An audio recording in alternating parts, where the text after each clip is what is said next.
오늘 말씀 아주 잘 아는 사건이지. 예수님께서 예루살렘으로 올라가시는 그 노정에서 여리고에 잠깐 들리시는 거예요.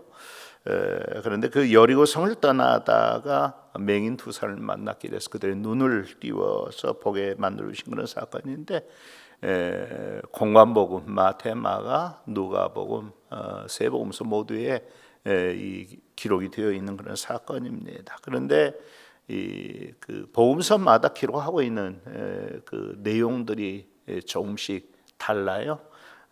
마태복음에는 두 맹인이 예수님께 지나가신 남을 듣고 소리를 질렀다고 되어 있고, 마가복음에는 그 디메오의 아들 바디메오가 소리를 질렀다라고 되어 있고, 누가복음에는 한 맹인이 그렇게 했다고 되어 있거든요. 또 마태복음과 마가복음에는 예수님께서 여리고를 떠나실 때 일이 일어났다고 되어 있고, 누가복음에는 예수님께서 여리고로 향하여 가실 때 일이 일어났다고 되어 있는데, 이런 것을 오해해서 성경에도 기록에 오류가 있다, 그런 식으로 말할 내용은 아니고, 왜냐하면 성경마다 그것을 기록할 때 어떤 그 의도, 그 기록자들의 의도가 그에 담기거든요. 그래서 그런 부분에서 약간의 차이가 있어서 이런 그 약간의 다른 점들이 성경에 나타나고 있다, 그렇게 이해하시고 이 말씀을 보면 될 거예요. 어쨌거나 맹인 두 사람이었던 것이 맞을 것 같습니다. 왜냐하면 그 사건을 이 사건을 기록했는지 마태가 사도 마태잖아요. 그 현장에 있었던 사람이에요. 이 일을 직접 보았던 사람입니다. 그러니까는 맹인은 두 사람이었을 것이고, 또 여리고에서 떠나가실 때 이 일이 일어났던 것도 아마 맞는 그런 그 기록일 것입니다. 그런데 왜 마가복음과 누가복음에는 한 사람이라고 그랬느냐? 그것은 이 마가복음에 그 이름이 나타나 있지요. 디메오의 아들 바디메오. 사실 이 바디메오라고 하는 이름 자체가 디메오의 아들이라는, 그 아들이라는 뜻이고, 디메오, 그래 디메오의 아들.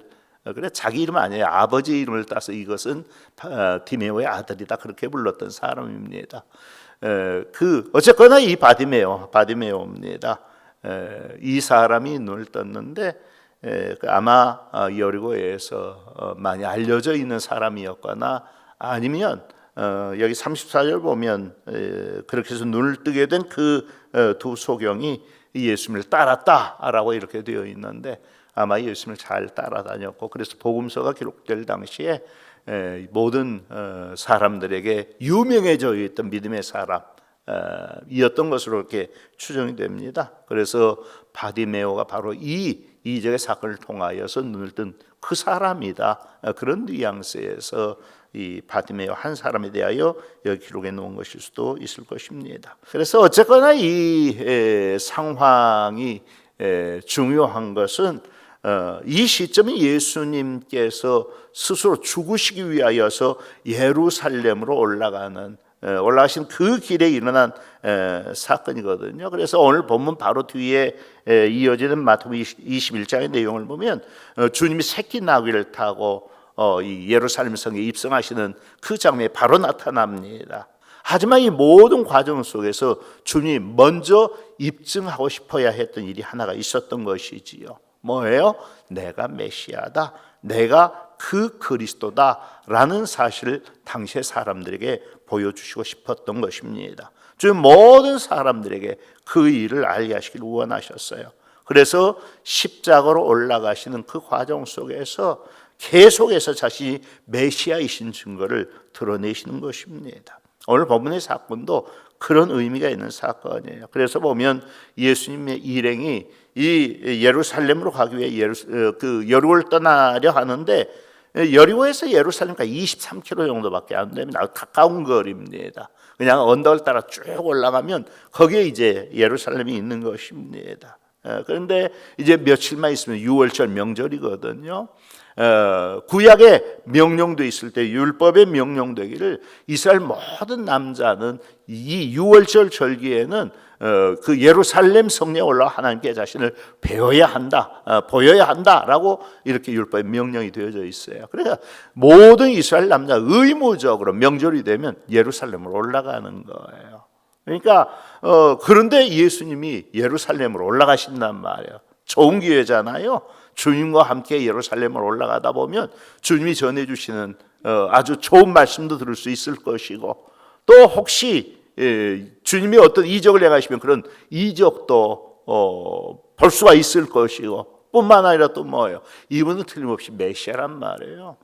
이번에 예루살렘으로 올라가시면 이분이 모든 것을 뒤엎고 우리가 그렇게 기다리는 메시아 왕국을 이루어 줄 수도 있지 않겠는가, 이런 기대가 있는 거예요. 그래서 그 사건의 목격자가 되기 위하여 예수님을 에워싸고 많은 사람들이 함께 예루살렘으로 올라가는 그 길을 재촉하는 것입니다. 그런데 그때 맹인 두 사람이 길거리에 앉아 있다가, 이 길가에 앉아 있었다고 하는 구걸하기 위해서 앉아 있는 것이죠. 당시에 이 맹인들은 대부분이 경제인 능력을 갖고 있지를 못했고, 그래서 그들이 그 이어갈 수 있는 유일한 생계 수단이 반드시 바로 이 구걸에서 먹고 사는 그 방법밖에 없었거든요. 그러니까 이 맹인들은 구걸하기 위해서 이 길가에 앉아 있었던 것입니다. 그런데 갑자기 소란스러운 소리가 그 귀에 들려오는 거예요. 당연히 무슨 일이냐고 사람에게 물었겠지요. 사람들은 예수가 지나가고 있다고 대답해 주었습니다. 그 말을 듣자마자 두 맹인이 크게 소리 지르기 시작합니다. 주여, 우리를 불쌍히 여기소서, 다윗의 자손이요. 요한복음 9장에 보면 날 때부터 맹인이었던 한 사람에 대한 이야기가 기록이 되어져 있습니다. 그 사람은 날 때부터 맹인이었습니다. 그런데 제자들이 그 사람을 보면서 예수님께 무엇이라고 물었는가 하면, 이 사람은 날 때부터 맹인인데, 태어날 때부터 맹인인데 이 사람이 이렇게 맹인으로 난 것이 누구 죄 때문입니까? 자기 죄 때문입니까? 그의 부모의 죄 때문입니까? 라고 물었습니다. 바로 그것이 이 맹인에 대한 당시 사회의 인식이었다는 거예요. 어떤 사람이 난치병에 걸리거나 절대로 고칠 수 없는 어떤 장애를 갖게 되면 그것을 죄의 결과라고 생각했던 것입니다. 그러니까 누구 죄 때문에 이 사람, 태어날 때부터 맹인인데 누구 죄 때문에 이렇게 태어난 것입니까? 라고 그렇게 묻는 것이지요. 그 질문에 대해 주님 뭐라고 대답하셨어요? 이 사람이나 그 부모의 죄로 인한 것이 아니라 그에게서 하나님이 하신 일을 나타내고자 하심이라 라고 대답하셨습니다. 이 두 맹인의 상황도 마찬가지입니다. 사실은 그게 아니지만 틀림없이 당시의 사람들은 이들이 맹인이 된 것이 그들의 죄 때문 아니면 그 조상들의 죄 때문이라고 생각하고 있었을 거예요. 그런데 이 죄인 사람들이 메시아로 여겨지는 주님을 부르면서 주여, 우리를 불쌍히 여기셔서 다윗의 자손이여 라고 소리를 지른 거예요. 그래서 어떻게 해요? 사람들을 꾸짖었다고 되어 있어요. 왜 꾸짖습니까? 시끄러워서 꾸짖었을까요? 예, 시끄러웠겠지요. 그 엄청난 군중이 함께 몰려가는데 예수님의 귀에 외친 소리가 들려요. 얼마나 시끄럽게 부르짖었겠어요. 그런데 그것만이 이유가 아니지요. 예수님이 누구신데 감히 너 같은 죄인이 예수님을 불러 세우느냐? 감히 너 같은 죄인이 어떻게 예수님한테 불쌍히 여겨달라고 요청할 수 있느냐라고 하는, 예수님은 우리같이 성한 사람, 온전한 사람과 상대하시기만도 너무 바쁘신 분이시다. 그런데 감히 너 같은 죄인이 어떻게 주의 이름을 부르냐? 이게 그들의 나무람의 이유였던 것이지요. 그렇지만 두 맹인은 그런 꾸짖음에도 아랑곳하지 않고 더욱 소리를 지릅니다. 31절, 더욱 소리질러 이르되 주여, 우리를 불쌍히 여기소서, 다윗의 자손이여. 그들은 예수 그리스도가 자신들의 인생을 얼마든지 바꾸어 줄 수 있는 분이라고 믿었습니다. 왜냐하면 그분은 주 다윗의 자손이시거든요. 주 다윗의 자손은 메시아이십니다. 그분은 가장 저주받은 인생이라도 가장 복된 인생을 얼마든지 바꿔줄 수 있는 분이십니다. 두 소경은 그 사실을 분명히 믿었어요. 두 눈 벌겋게 뜬 스스로 본다고 주장하는 사람들은 예수님이 누구인지를 정확히 알아보질 못했지만 요한복음 9장 39절로 41절 예수께서 이루시되 내가 심판하러 이 세상에 왔으니 보지 못한 자들은 보게 하고 보는 자들은 맹인이 되게 하려 함이라 하시니 바리새인 중에 예수와 함께 있던 자들이 이 말씀을 듣고 이르되 우리도 맹인인가 예수께서 이루시되 너희가 맹인이 되었다면 죄가 없으려니와 본다고 하니 너희 죄가 그대로 있느니라. 이 말씀 예수님께서 날 때부터 맹인이었던 그 사람을 고쳐주신 후에 하셨던 말씀이지요. 주님은 자신이 세상에 오신 이유를 그렇게 말씀하셨어요. 내가 심판하러 이 세상에 왔으니 보지 못하는 자들은 보게 하고 보는 자들은 맹인이 되게 하려 함이라.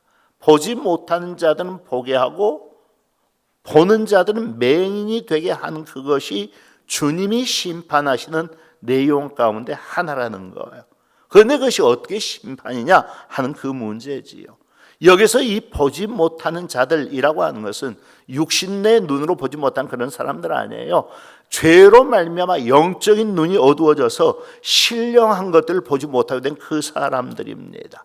죄로 말미암아 영적인 눈이 어두워진 사람들은 신령한 세계나 그 안에 있는 신령한 것들, 하나님 나라, 그 나라의 영광 같은 것은 절대로 볼 수가 없습니다. 신령한 생명과 능력에 대해서도 알 수가 없고 신령한 은사에 대해서도 알지 못합니다. 그들이 보면 세상뿐입니다. 그래서 오직 세상에만 집착되어 살아갑니다.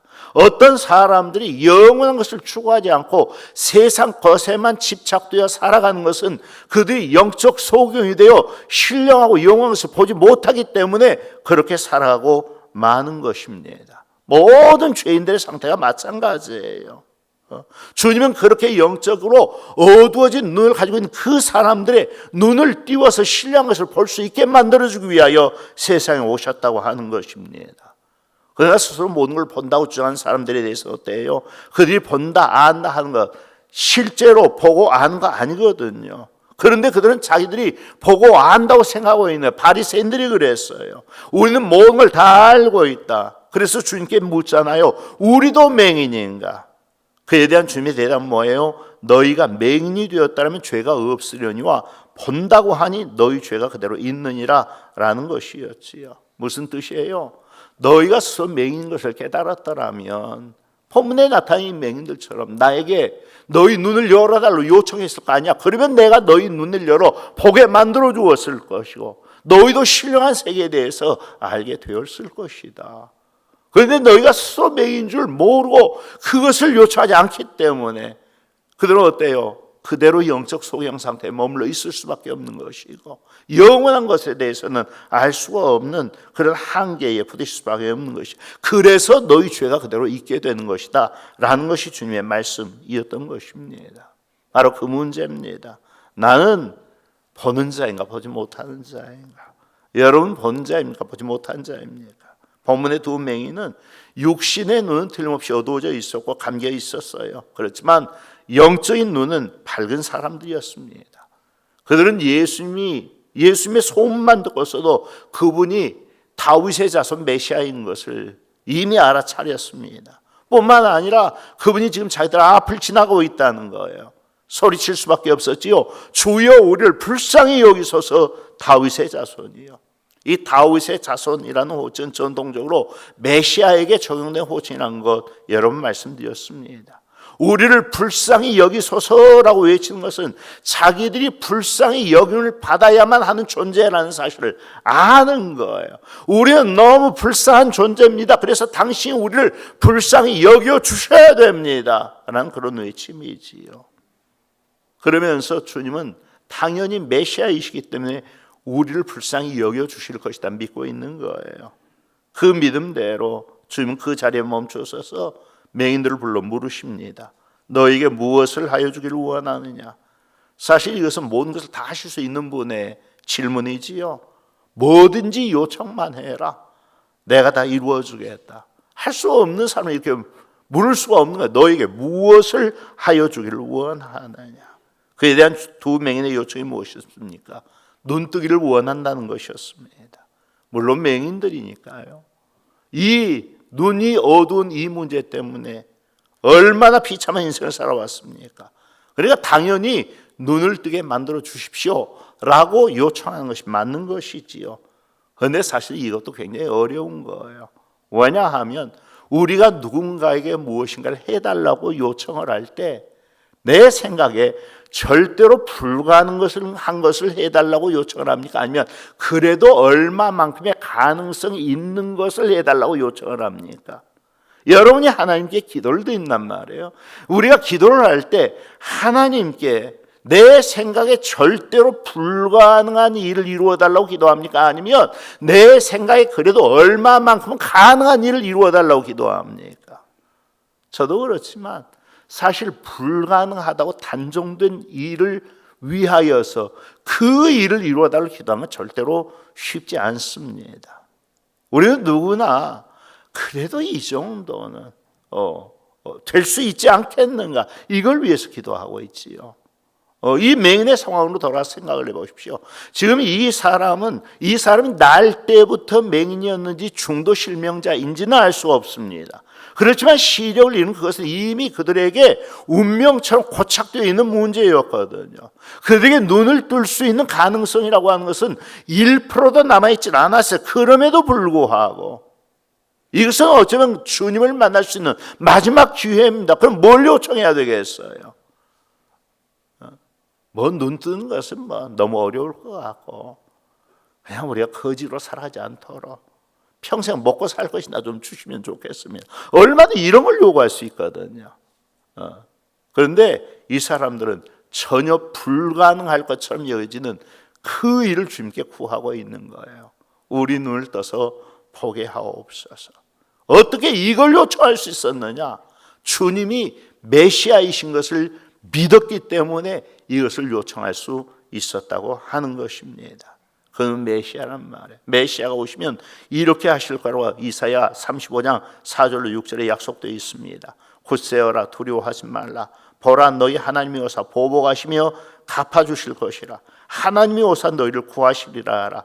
그때에 맹인의 눈이 밝을 것이며 못 듣는 사람의 귀가 열릴 것이며 그때에 저는 자는 사슴같이 뛸 것이며 말 못하는 자의 혀는 노래하리니 이는 광야에서 물이 솟겠고 사막에서 시내가 흐를 것임이라. 바로 이와 같은 약속의 말씀을 놓치지 않고 붙잡는 것을 우리는 믿음이라고 그러지요. 믿음은 하나님의 약속을 붙잡는 거예요. 예수 믿으면 멸망치 않고 영생을 얻는다와 같은 하나님의 약속을 붙잡는 것. 영접하는 자고 그 이름을 믿는 자들에게는 하나님의 자녀가 되는 권세를 주신다고 하는 그런 약속의 말씀을 붙잡는 것, 천국과 지옥에 관한 그런 하나님의 말씀을 붙잡는 것을 믿음이라고 합니다. 이 맹인들은 예수님의 메시아 되심에 대한 분명한 믿음을 가지고 있었고, 다른 사람 다 안 된다, 불가능한다 라고 말할지 모르지만 이 사람은 예수님에게 자기들의 인생을 완전히 새롭게 할 수 있는 권세가 있다는 것을 믿고 있는 거예요. 따라서 이 두 맹인의 사건은 바로 앞서의 두 가지 사건, 뭡니까?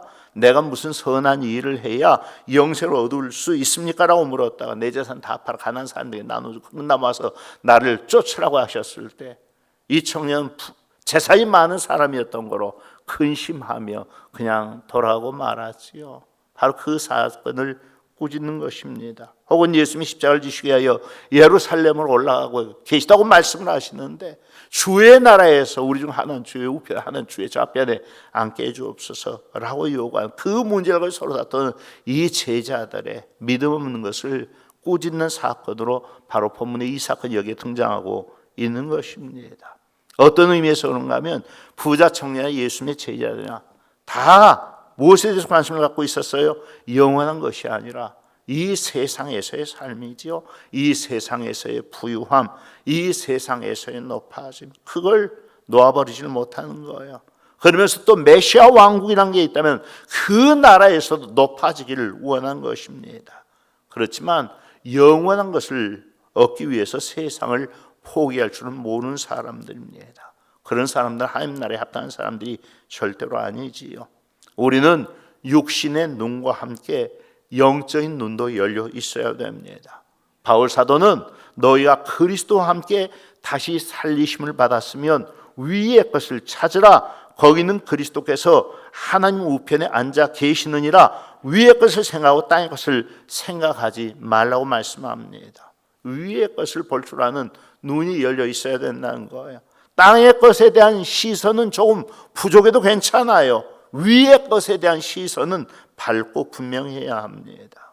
다시 정리해드린다면 기적이나 이적과 같은 것은 얼마나 신기한 일이 일어났느냐, 그걸 말하기 위한 거기에 방점이 있는 것이 아니라 그 일을 행하신 분이 누구냐 하는 것을 말씀하는 데 방점이 있습니다. 본문의 이적 역시 두 맹인이 이런 신기한 방법으로 눈을 떴다, 그걸 말씀하기 위하여서 이 사건이 여기에 기록되어 있는 것이 아니라 이 일을 행하시는 분이 메시아다라는 사실을 당시의 모든 사람들에게 보여주시기 위하여서 이 일이 여기에 기록이 되어 있는 것입니다. 아주 어려운 문제지요. 지금 우리에게는 굉장히 쉽습니다. 그러나 당시의 이스라엘 백성들에게 이것은 굉장히 어려운 문제입니다. 왜냐하면 예수님은 이제 예루살렘으로 올라가셔서 십자가에 달려 죽으실 것이거든요. 여러분, 메시아가 죽는다, 이것이 그들에게 받아들일 수 있는 사건이 절대로 받아들일 수가 없는 사건이지요. 메시아는 당연히 세상 나라 뒤엎고 이스라엘 민족 중심의 이 메시아 왕국을 이루어 주어야, 그 능력과 권세를 가지고 나타나셔야 하는 분이 메시아란 말이에요. 그런데 십자가에서 죽으시는 거예요.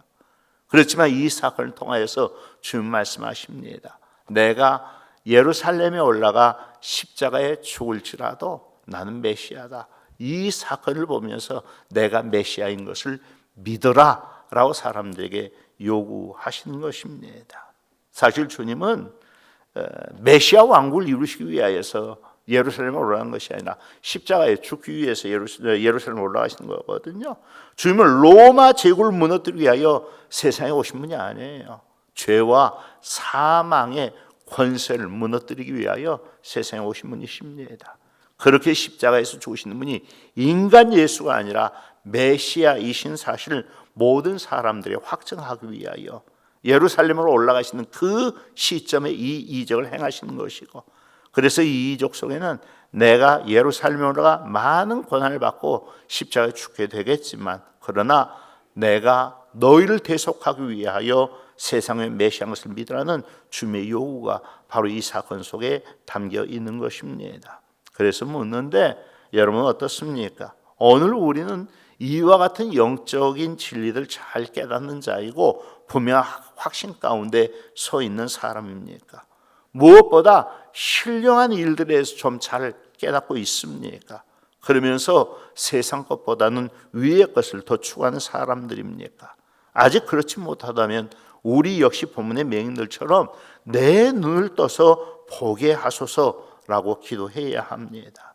밝은 눈으로 세상을 보는 것이 중요합니다. 특히 요즘은 예수님의 재림의 때가 얼마나 가까워져 와 있는지 수많은 징조들이 여기저기서 나타나고 있잖아요. 이 시대의 징조를 살필 줄 아는 눈도 우리에게 열려 있어야 합니다.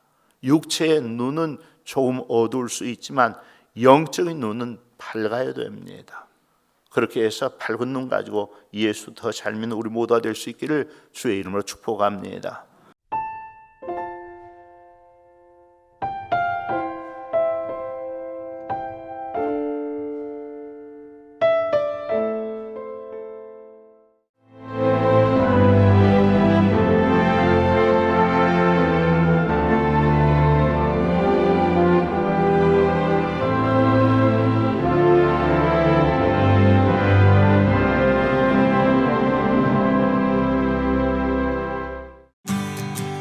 그거 아세요? 봄날 신안의 봄 내음은 노란 꽃향기에서부터 시작된다는 사실. 섬 수소나 축제. 노란 수소나 향기 따라 길도 마을도 온통 노란빛으로 가득한 선도에서 만나보세요. 동화 속 수소나 마을을 담아가세요. 세상 가장 아름다운 노란 추억을. 천사섬 신안 섬 수소나 축제. 올해 4월엔 놓치지 마세요. 이 기회를 놓치면 다시 또 1년을 기다려야 하니까요. 섬 튤립 축제. 수평선의 섬들과 백만송이 튤립들의 합작품 4월 놓칠 수 없는 모두의 축제 천사섬 신안 섬 튤립 축제